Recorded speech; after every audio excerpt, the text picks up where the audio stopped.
Hello, this is a video on to assist people with troubleshooting their Suzuki, the DF15. This is a DF15A. No, you'll have to excuse me a minute because it's a little bit trying to pike fish at the same time, but just thought I'd throw in this video some issues I've actually had with this engine. About 4 weeks ago I was had no issues with the engine at all, just pottering around, and all of a sudden I just took it for a bit of a spin. I put the throttle right the way forward, and all of a sudden I could sense that there was an issue. There was like a fuel issue, or there was something happening. It started to splutter, and I sort of turned around, started heading back to the marina, and it conked out, and I'm stranded. And I'm thinking, bugger, what could this be? What could it be? Anyway, managed to get it started using the choke here. I managed to sort of get it started, messing around, and eventually, after about an hour of doing a little bit of this and a little bit of that, we eventually managed to get it back to the marina. But we had uncovered a problem. Something was wrong, and so this is a video because I'm sure you've all got outboards, and so this is just to sort of just unravel a bit of the mystery, really. So this was a boat I'd purchased just recently, and what I always say is, when you purchase a second-hand boat, I think I've had 3 now, and every single one, you have a few little teething problems with it. You uncover a few little bit of maintenance things you need to put right on it before it's all right. And every single boat I've had has been like that, and this one as well.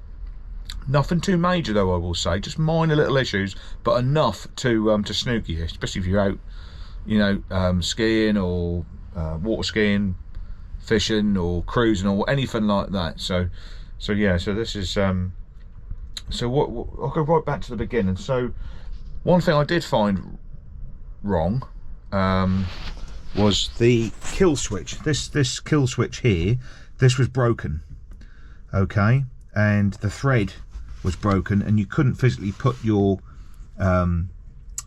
plastic key on there like it is now. You couldn't actually do that. I was sort of putting it as close as I could to it, and I was just getting the engine still to work. So that was an issue. That was an issue, and you could argue what sort of signals was that sending to the engine. That was one particular problem. It took me a while to sort of suss it out. I took all this off, had a look at it here, and I could clearly see that the thread had snapped somehow, either through vibration or just over sort of 10 years someone sort of keep pulling out the kill cord. So that was one of the issues. That wasn't what the problem was. So we'll go through the starter system in a little while. Another problem we unearthed was the fuel tank. Now the fuel tank is down there. Don't know if you can see that very well. There's a fuel tank. That's a brand new fuel tank. The fuel tank which was on the boat was covered in like a dust, a black dust. It looked a really old tank. It probably was, it could have been 20 years, could have been 25, 30 years old. I really don't know. But there was an issue with, when I looked at it a bit closer, there was a connection problem, and where fuel was actually being expelled at the tank in this area here, at the junction of where the connector goes in. Fuel was causing there. So what I'd done, I replaced it. That was the only thing I could do, was replace it with a brand new tank. Hoses were okay, all right. But that wasn't the problem. Okay, these 2 problems which I've unearthed since it done that, that wasn't the main problem. These are things I found on the way trying to get my my engine back to normal. Okay, was it the connector here? No, it wasn't. This was all fine. This is the original. This is all fine. Was it the bulb? For me, this bulb was a little bit on the slack side. I thought it was that. It's not. It wasn't that. Was it electrical? Was it the connector in here? Was water getting in? It wasn't that. Okay, we're getting there. So I'm just trying to think how best I can show you, really. Okay. So the engine, the symptoms of this engine, what it was actually doing when I was in the marina like it is here, it was vibrating a hell of a lot. It was like, it was spluttering, it was conking out. You know, it was all over the place, 6s and 7s. And I was like, bugger. I was like, I really don't know what it is. It could be loads of things, loads and loads of things. I want to work out for myself. I want to try and work out for myself. And so it gone from, the engine had gone from starting and stopping, so to speak, to then turning around and on the ignition, dead completely. So I've got an engine which is sick, and I'm trying to troubleshoot it with those other things, and then eventually it died to a point where I couldn't connect it on here. So it's gone from all these different things to now it won't start at all. So I'm really thinking, what the hell is it? What the hell is it? And so is it a battery issue now? Is it you know? So we check the battery, check all the connections, fine. Battery's about 3 years old, but let's charge up the battery. Try it again. It's not that. It's not the battery. It's not the battery. It's not the battery isolator switch. Nothing like that. And we're like thinking, bugger, what is it? You know, what you know? Do I need to get and buy a new ignition? Is this failed? Is it not only the kill switch which was broken? Has this now malfunctioned? It can't be. It can't be. So it's sort of all these concerns. So sorry, I'm just looking to see what floats there. So what I'll do, I'll just put this at the back here. Sorry, I'm running on a little bit, but I'm just trying to sort of put you in the picture. What actually went on. So now I've got to do the difficult task. I've not busted my rods, but I need to get to show you. I need to get the engine up out of the water. Make sure there's nothing in my pockets will fall out in the water. So I've got to just flip this in a little switch down there. Grab the back of the engine. And you just do that with it. Right, so lean burn, electronic fuel injection. And what you can do, you just take the lid off. One of the casualties of what I was doing, I managed to lose my, I think it's called a cotter pin or something like that, which comes in here. But I put on a new one.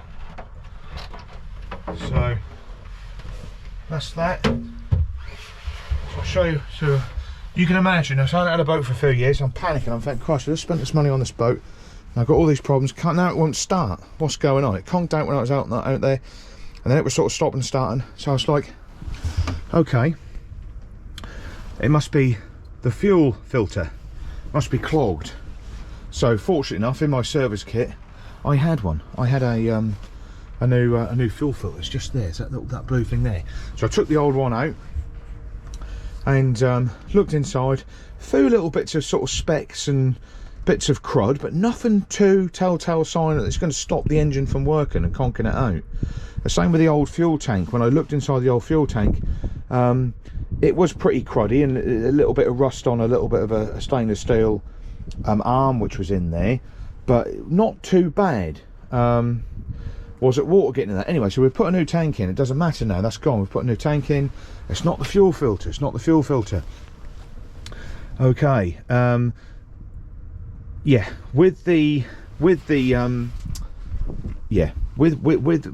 actual the kill cord, it can, sometimes when the engine is sick or the engine's trying to protect itself, it will default into what they call a safe mode. Has my engine gone into safe mode? Because it's showing all the symptoms of that, trying to protect it. If the engine starts to overheat, it will go into safe mode, and when it's in safe mode, the throttle won't work as well as it usually does, and all this sort of stuff. So I tried resetting it into safe mode from here, and all those things, and you know, so that was something which was on my mind as well.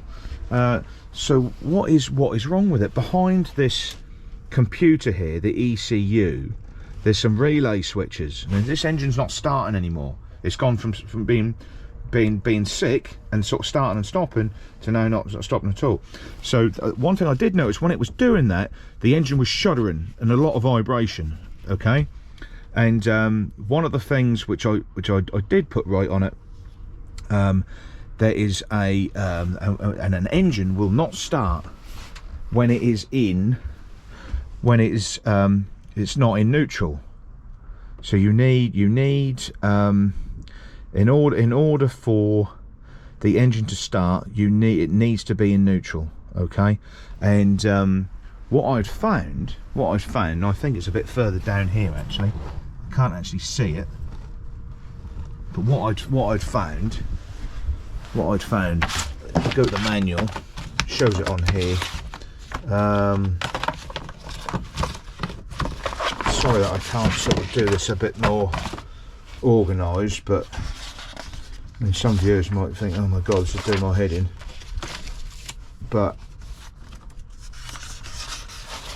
what have we got? So I checked the relay switches with a 9-volt battery, and they were clicking, so I knew they were okay, and they were just behind the ECU there. Right, and this is you can download this from the internet. This is where I got it. There is, remember, my engine's not actually starting now. I want to know what it is, what is causing it. God almighty, how long does this go on for? I want the pages I was looking at. So there's the fuel filter, there's the relay function. The relays were fine in a rubber housing. They didn't look like they'd been what's this? That's the ignition. What's this thing here? Here we go. Starter button. Right, this device here, this thing here, the neutral switch, it's called the neutral switch. I disconnected. I found my neutral switch, the thread had undone itself, and my neutral switch was now swinging loose. So in effect, my boat wasn't going into neutral. Now if it's not in neutral, I can't start it. So that was the main reason why I couldn't start it. Okay, so me in my wisdom unscrewed it, dropped the bloody thread, the nut, the washer, whatever you call it, the nut, down inside the engine, and now I'm screwed. Now I can't sort of tighten it up. Okay, so what I done, I undone the bolts here, I believe. There's a couple around the other side. There's another one around here. You have to spin the engine round side to side, and you undo this housing here. You undo that, and it creates more space, and you can get your hand in. And that's when I actually picked up the actual, this nut here.